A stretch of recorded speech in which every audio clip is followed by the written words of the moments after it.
Estamos de volta com o Rede Notícia, 12h37. Hoje a gente recebe no nosso quadro de entrevistas o vereador Elton Júnior, do PSD em Belo Horizonte. Desculpe, telespectador e telespectadora, ouvinte e ouvinte. Elton, obrigado por tua presença aqui no nosso Rede Notícia. Está no seu primeiro mandato e hoje, nos últimos 25 dias, acho que o grande assunto entre todo mundo que está envolvido com o poder público em Belo Horizonte é essa greve da educação que, agora há pouco, a categoria definiu pela manutenção da greve. Como que o senhor está vendo esse movimento? Movimento que a gente já viu, pelo menos a conversa, o diálogo, não existe mais entre a categoria e o prefeito. Como que você acha que a Câmara pode atuar, no seu entendimento, para poder restabelecer esse diálogo e dar fim a essa greve que só está prejudicando todo mundo? Boa tarde. Boa tarde, André. Boa tarde, Janaína. Boa tarde a todos os ouvintes aí da Rádio América. Eu estava confundindo a rádio, ia falar Rádio Horizonte, mas o nome da rádio TV Horizonte. Né? TV Horizonte, Rádio América. Isso. Primeiro, obrigado pela oportunidade de estar aqui com vocês, é um privilégio grande. E, cara, você acertou. O assunto dos últimos dias tem sido a greve da educação e, na minha visão, esse é o momento de distensionar. Não dá mais para a gente continuar num clima onde o prefeito é inimigo dos professores, os professores são inimigos do prefeito, porque nós temos um objetivo maior, que é ter as crianças dentro de sala de aula.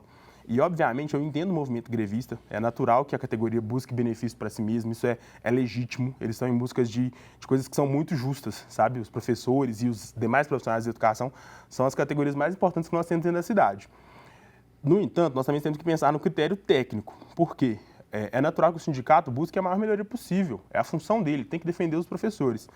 Mas nós temos que avaliar as contas. Dando para pagar, maravilhoso. Se não der, onde a gente consegue chegar para que tenha um ponto de equilíbrio entre a demanda que está sendo colocada e a viabilidade da entrega, para não ficar num ambiente onde a gente promete e não consegue cumprir. Então, o que eu estou dizendo? A demanda é muito justa e precisamos avaliar a viabilidade. Como? Diálogo. Vamos sentar e resolver.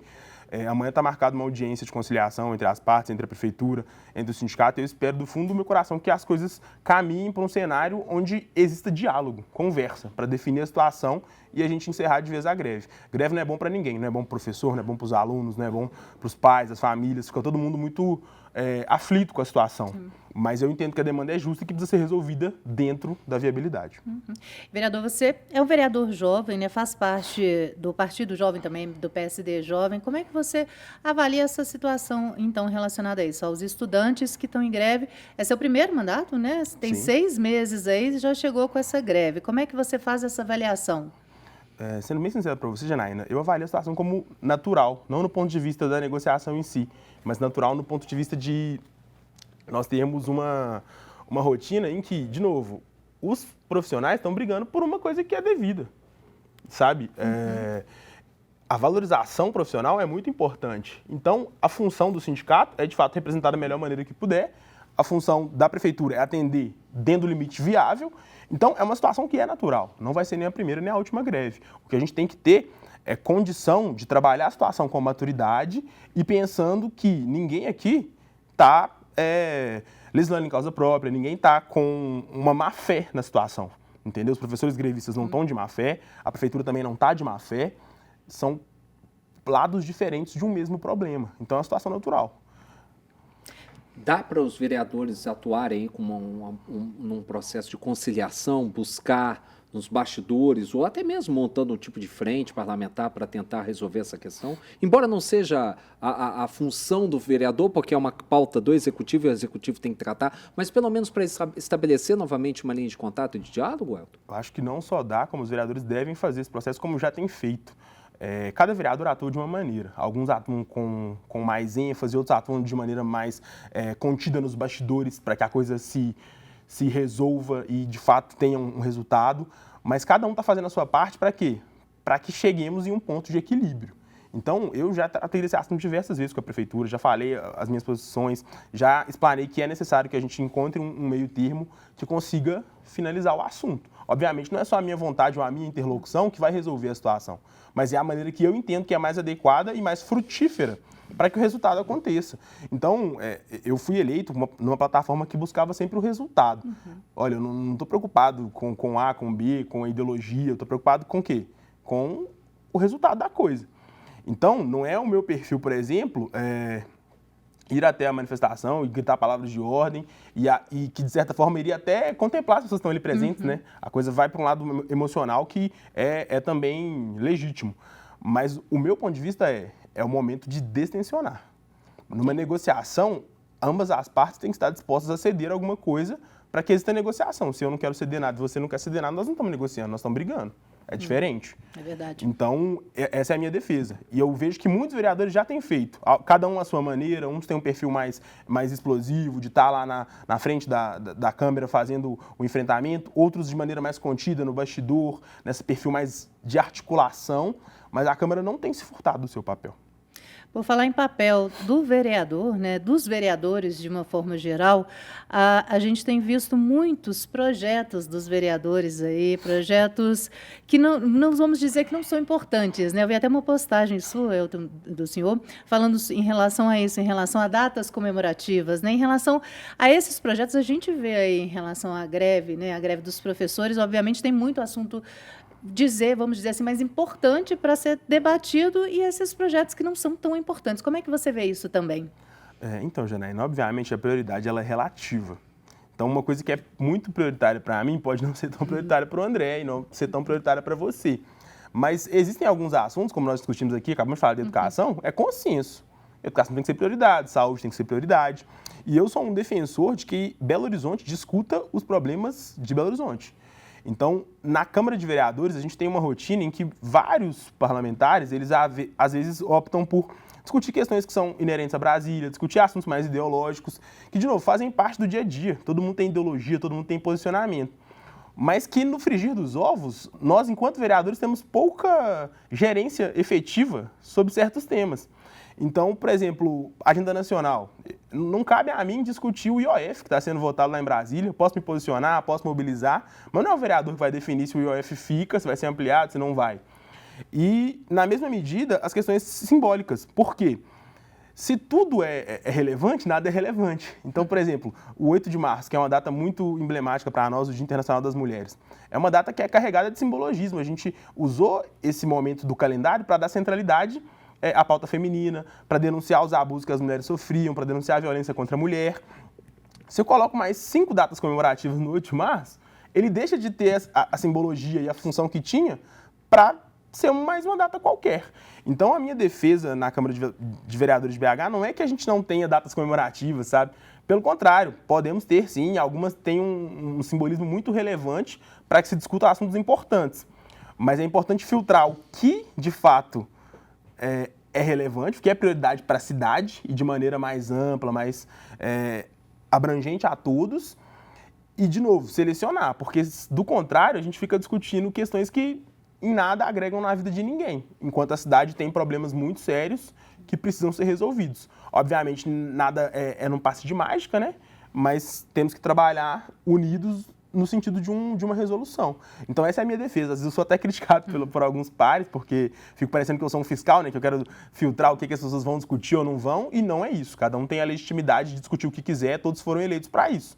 Mas o meu ponto de vista é esse, que temos que priorizar e focar naquilo que nós temos gerência. Nós vamos para um breve intervalo, a gente está conversando com o vereador Elton Júnior do PSD, nós vamos para o intervalo, na volta a gente continua essa conversa aqui no Rede Notícia. Já, já.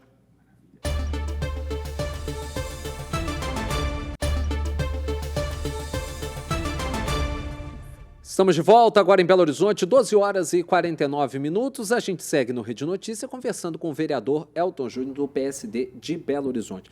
Vereador, um dos problemas da nossa capital é o transporte público. Isso é fato, isso não é de hoje. Entra ano e sai ano, a gente discute a situação, a qualidade, o preço da tarifa.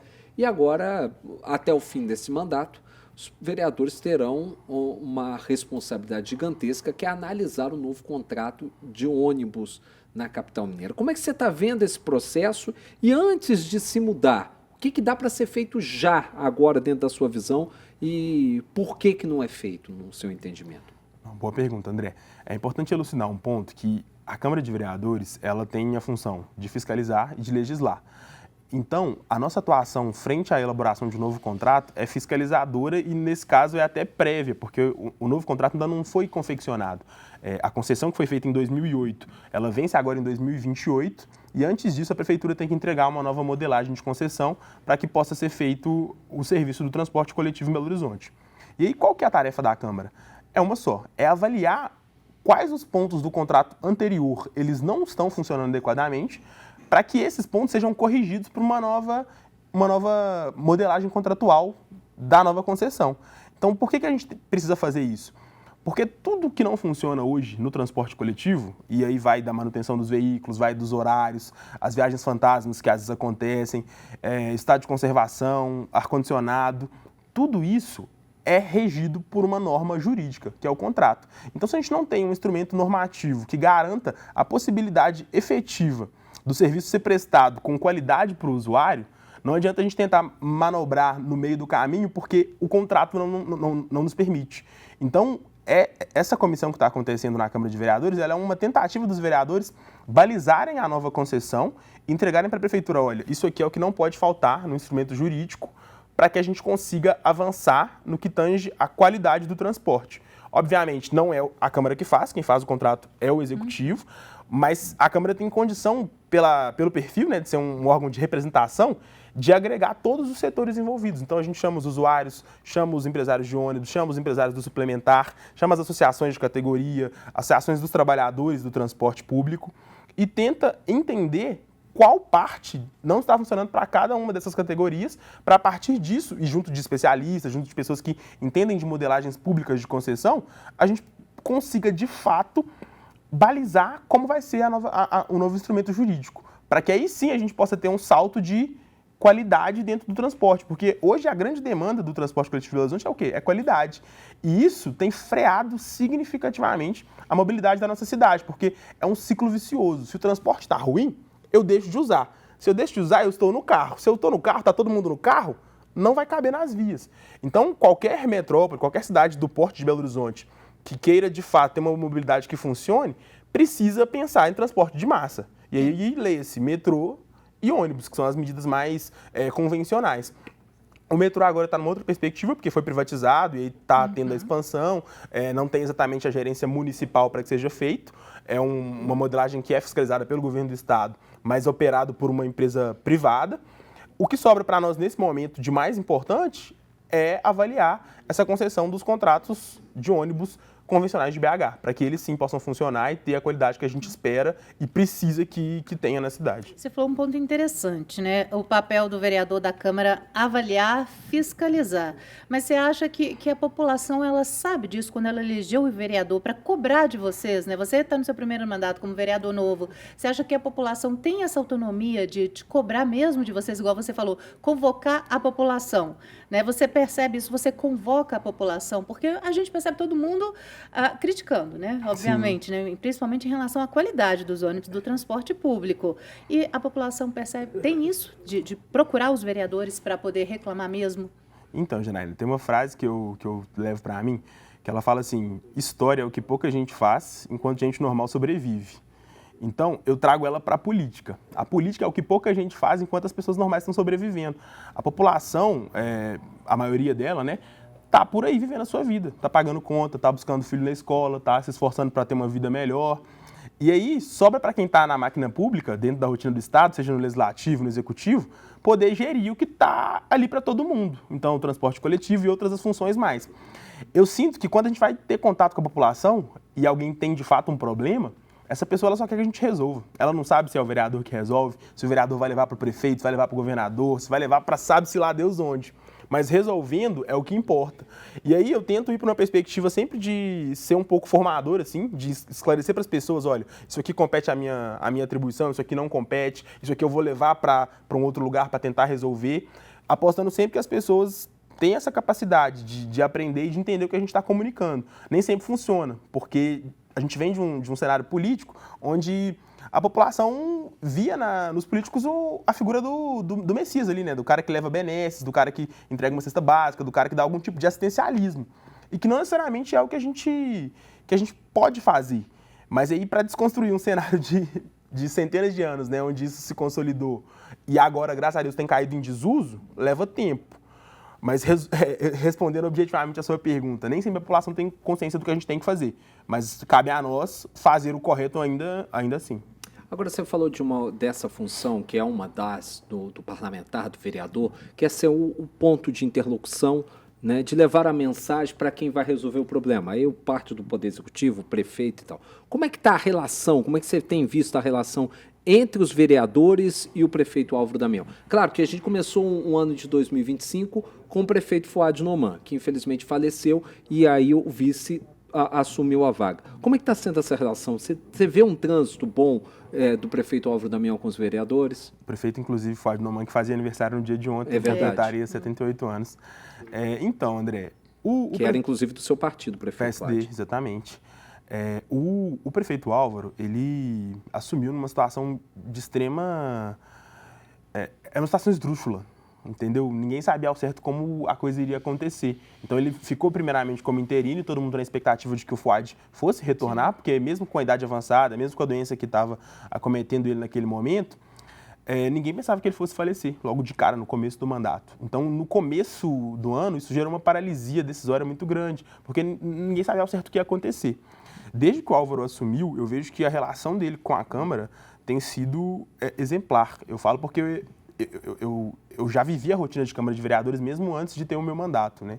E eu vejo que tudo que ele está fazendo, ele tenta partilhar a Câmara de Vereadores para que a coisa seja o mais inclusiva e ampla possível. Obviamente, essa experiência do Álvaro enquanto vereador facilita o trabalho, porque ele foi vereador durante alguns mandatos, então já tem essa experiência de saber qual é a demanda do vereador, o que vai deixar o vereador satisfeito, quem está pressionando o vereador, para a partir disso ter uma rotina de um prefeito que compreende a complexidade dos outros atores políticos que estão compondo a administração com ele. Então, tudo que eu tenho visto até agora é uma relação que ela é parcimoniosa, sabe? Ela tenta respeitar, tenta ser harmoniosa com todos e fluir da melhor maneira possível.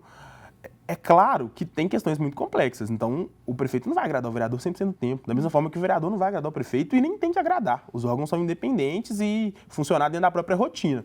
Mas o quanto melhor puder ser essa relação, quem ganha é a cidade. Sim.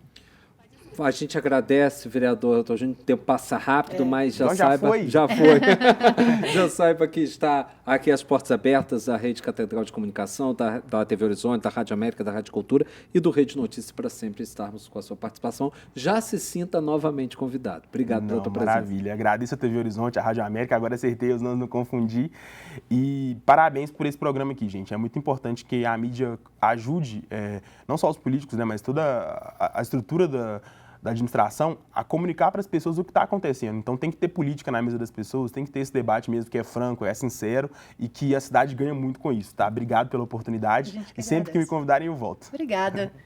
E termina aqui o Rede Notícia Entrevista. Agradeço a sua companhia. Você que está assistindo a gente, ouvindo, não esqueça de acompanhar nas nossas redes sociais. No Instagram, nós estamos no @TV Horizonte e no @Rádio América Oficial. E você também pode ver o Rede Notícia no YouTube. Entre lá no nosso canal, se inscreva. Rede Notícia TVH, já somos mais de 5.000 inscritos. Se inscreve, ativa as notificações. Também acesse o canal da TV Horizonte no YouTube, tvhorizonte.oficial. Agora você fica com Bola na Rede, Júnior Brasil repercutindo todas as novidades do mundo da bola. Rede Notícia volta amanhã, ao meio-dia. Uma boa terça-feira. Boa tarde, até amanhã. Tchau, tchau.